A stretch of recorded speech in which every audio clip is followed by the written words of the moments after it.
Damos la bienvenida al licenciado Jorge Ortiz. Él es periodista de larga data, presentador del programa Decisiones que transmite esta emisora los fines de semana, internacionalista.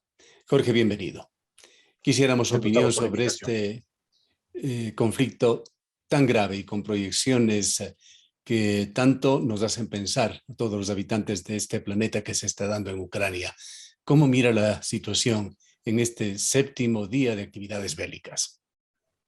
Gracias, Gustavo. Bueno, 7 días en que se suponía que el ejército ruso, por su abrumadora superioridad de fuego, iba a tomarse Ucrania con bastante facilidad, que a estas alturas la capital, Kiev, ya hubiera caído y que el gobierno del presidente Volodymyr Zelensky hubiera sido reemplazado por un gobierno títere de Moscú, que es además un procedimiento habitual que ha tenido la Rusia, especialmente la Rusia soviética, a lo largo de los últimos años. En el 39 invadió Finlandia, en el 40 invadió Estonia, Letonia y Lituania, en el año 56 Hungría, en el 68 Checoslovaquia, en el 2014 Afganistán. Es decir, Rusia tiene una larga historia de ocupar otros países y poner gobiernos títeres, pero esta vez nos esperó la resistencia, que es doble.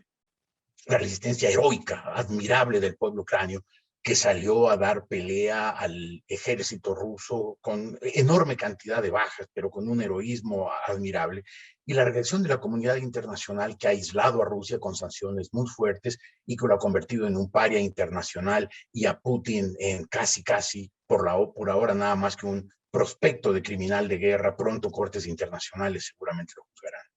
Ante tanto alarde de fuerza, quema-importismo por la opinión internacional, por los derechos humanos, por tratados y convenciones, ¿cómo se entiende una respuesta como la está dando la OTAN, Estados Unidos, Occidente, como le decimos? ¿Por qué no el uso más directo de la fuerza para paralizar las actividades militares de Rusia?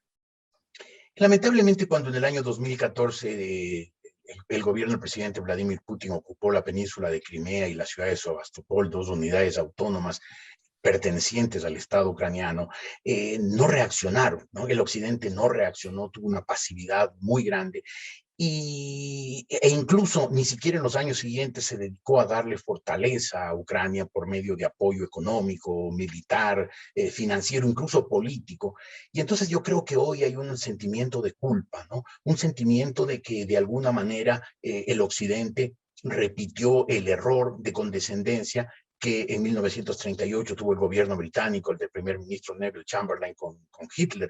Creyó que una política de apaciguamiento iba a detener a Hitler, iba a impedir la Segunda Guerra Mundial, y lo único que hizo es aumentar las ambiciones de Hitler y hacerle ver que no tendría una resistencia fuerte.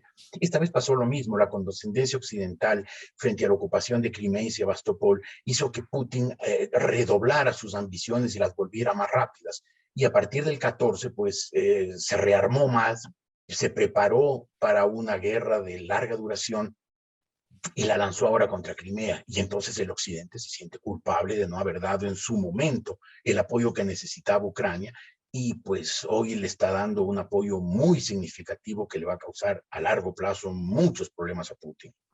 ¿Qué papel juegan los riesgos de una tercera conflagración mundial, además con esos macabros aderezos que lo ha sugerido ya Putin, lo ha sugerido su ministro de Defensa, del uso de la energía nuclear? Yo creo que es una amenaza. Yo creo que es un recordatorio al mundo de que Rusia es una potencia nuclear. De hecho, es la mayor potencia nuclear, tiene aproximadamente 6.000 ojivas nucleares, de un arsenal que fue muy modernizado a partir del año 2000, cuando Putin llegó al poder. Una de sus primeras órdenes fue lanzarse contra la República Secesionista de Chechenia, donde el ejército ruso hizo una carnicería, y después modernizar el arsenal nuclear ruso.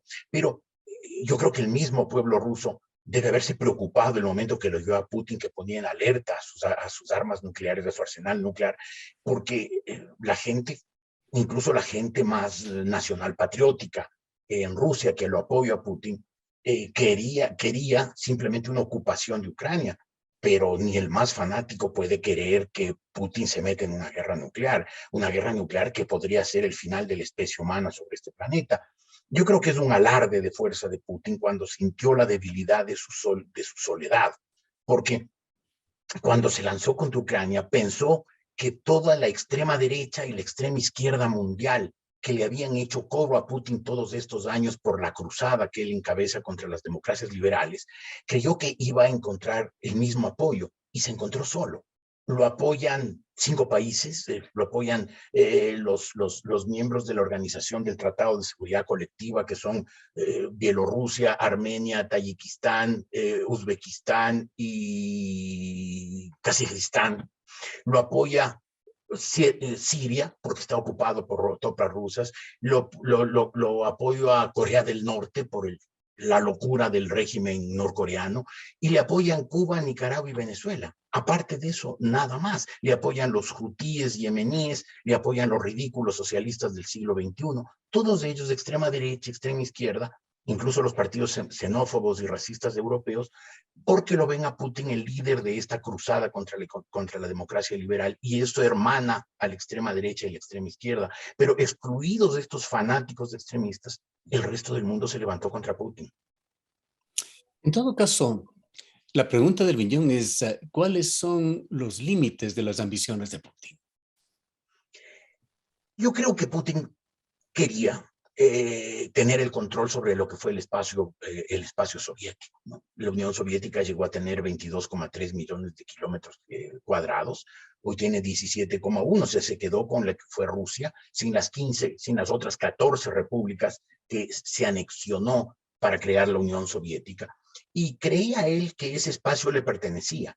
Y entonces el primer paso era Estonia. El asesor de seguridad nacional Zbigniew Brzezinski de los Estados Unidos, que es uno de los hombres que mejor entiende la estrategia y la geopolítica, él dijo: Rusia con Ucrania es una potencia, Rusia sin Ucrania es un país normal. Rusia no quiere ser un país normal, aspira a ser un gran imperio como fue en la era soviética, en que ocupaba enormes extensiones de Europa y de Asia, y tenía el liderazgo del marxismo-leninismo, ideología que por entonces todavía generaba ciertas ilusiones en las personas más idealistas, digamos.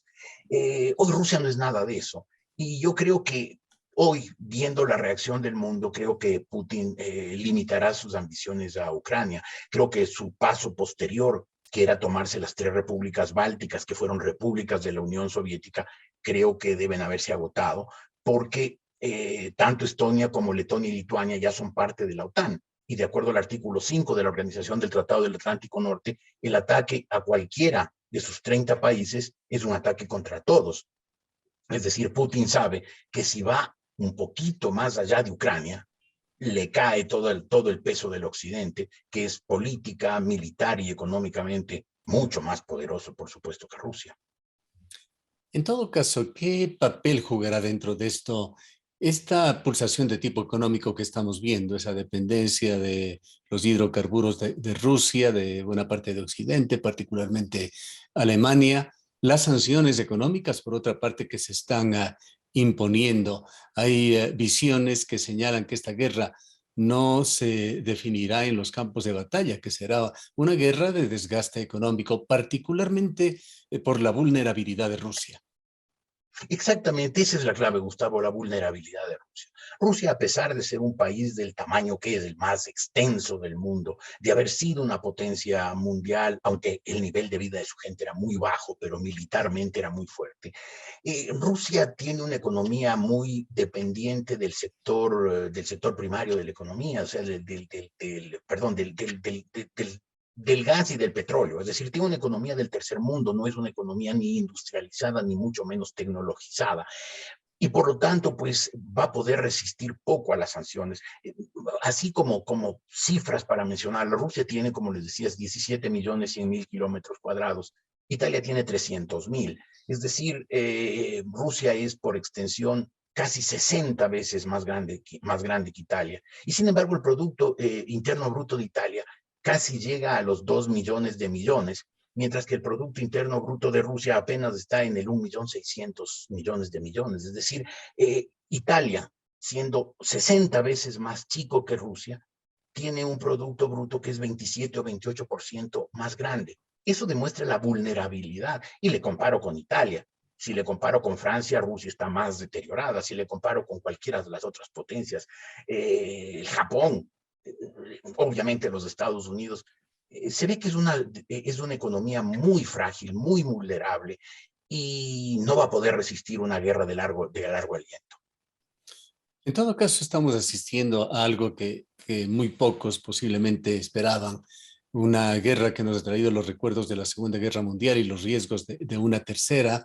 Y en estos pocos días se están cometiendo ya una serie de crímenes, de violaciones que mencionábamos, convenciones, a tratados internacionales, aspirando a que el enfrentamiento militar sea relativamente corto. ¿Qué vendrá después? ¿Serán llevadas las autoridades rusas a cortes internacionales para que respondan por crímenes de lesa humanidad? Serán llevados, pero en ausencia. Es evidente que ni el presidente Vladimir Putin ni el canciller Sergei Lavrov caerán nunca en manos de los jueces de la Corte Internacional de Justicia de La Haya, pero serán juzgados porque lo que están cometiendo es crímenes de guerra. Los crímenes de guerra se define internacionalmente como el ataque indiscriminado y masivo contra sectores de población civil, y se ha visto en estos días, sobre todo ayer en Kharkov, que hubo ataques rusos muy descarnados contra sectores civiles, donde no había militares, ni estaban atrincherados, ni había la menor sospecha. Es decir, esos son crímenes de guerra que Putin está cometiendo. Yo creo que además va a depender mucho del resultado de la guerra. Si Putin lograra eventualmente una victoria rápida en Ucrania y lograra poner un gobierno títere que lograra de alguna manera consolidarse en el poder, la posguerra va a ser tranquila, va a tener un espacio de seguridad, un cinturón de seguridad, de protección con Ucrania, al cual se va a firmar muchos años. Pero al mismo tiempo, tanto el aislamiento en que ha quedado Rusia con respecto al resto del mundo, excepto, como le decía, los extremistas de derecha e izquierda que lo apoyan explícitamente o con silencio cómplice. Además, en Ucrania se generó un sentimiento nacionalista de indignación por la invasión, que va a ser muy difícil que cualquier gobierno títere se consolide, ¿no? Un gobierno como el del mariscal Pétain en Francia vivió los 5 años de la guerra pues acosado. Y lo mismo le pasaría a un gobierno prorruso que pusiera Putin en Ucrania. Y si el del mariscal Pétain duró 5 años, un gobierno títere en Ucrania también duraría unos pocos años. El problema es que después de eso, probablemente Ucrania presionaría con fuerza a la OTAN y a la Unión Europea para ser admitida. Y eso generaría un problema porque la solución hubiera sido, si es que Putin era un hombre de buena voluntad, la neutralización de Ucrania, su finlandización, convertirlo en un país independiente, por supuesto, autónomo, con gobierno propio, con toda la capacidad de decisión, pero neutralizado, que no pertenezca ni al espacio soviético ni al espacio occidental. Putin precipitó las cosas, quiso tomar por la fuerza Ucrania, y Ucrania terminará siendo parte de la OTAN y de la Unión Europea, con lo cual Rusia, en vez de haber alejado las fronteras occidentales, las va a llevar más a su territorio. Ucrania y Rusia comparten una frontera de 2.000 kilómetros, de algo más de 2.000 kilómetros. Esa será la frontera del occidente y de la OTAN con Rusia por la torpeza de Putin. Dando finalmente una mirada de cercanía, Jorge, ¿qué consecuencias y riesgos se vislumbran para Latinoamérica y para Ecuador, país y zona aún tan valiente por la pandemia? A ver, las cadenas de suministros que estaban rotas por la pandemia empezaron a lo largo del año 21 a restablecerse. Obviamente hoy se vuelven a romper, ¿no? Se vuelven a romper, van a afectarse mucho las cadenas de suministros y eso terminará afectando al mundo entero, pero obviamente a los países más vulnerables con más fuerza. El Ecuador tiene exportaciones significativas a Rusia de productos como flores, como brócoli, como espárragos, como frutillas, que obviamente se van a afectar. Rusia va a quedar económicamente muy disminuido y el Ecuador tendrá que buscar, y los otros países de Latinoamérica tendrán que buscar mercados alternativos para sus productos, pero además hay el riesgo de la desestabilización mundial, ¿no?